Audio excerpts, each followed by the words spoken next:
former Kenyan Prime Minister was brought to our casual emergency medicine today morning at 8:20 a.m. with the history of sudden collapse during his morning walk at Sridhariyam, which is an Ayurvedic hospital close to our place. Then itself, they had started CPR, that is cardiorespiratory resuscitation, and he was brought with the CPR, active CPR.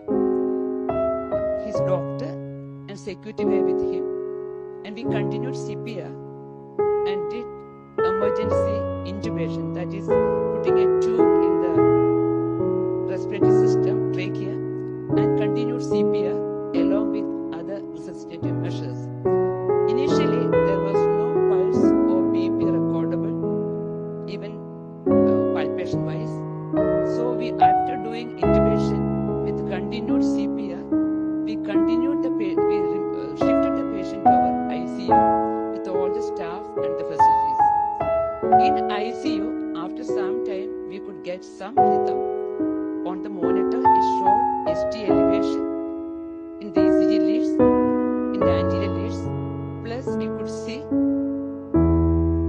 regional wall motion abnormalities, that is reduced movement of one artery territory, that is LAD territory. There was hypokinesia. This means there is less movement in that area.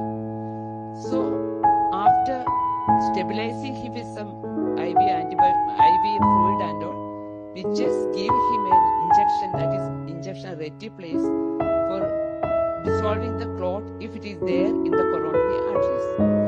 And we could see him with the significant edema of the right lower limb, right leg.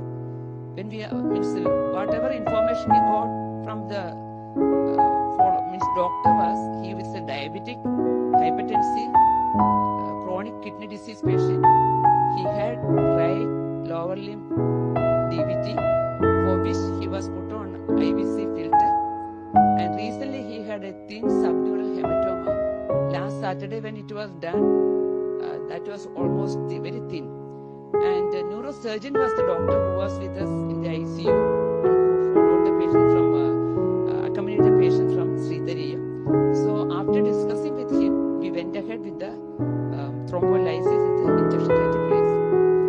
Even we continued CPR, that is from 8 o'clock in Sridhariyam till 9:52 in our ICU. With all other criteria, we continued CPR.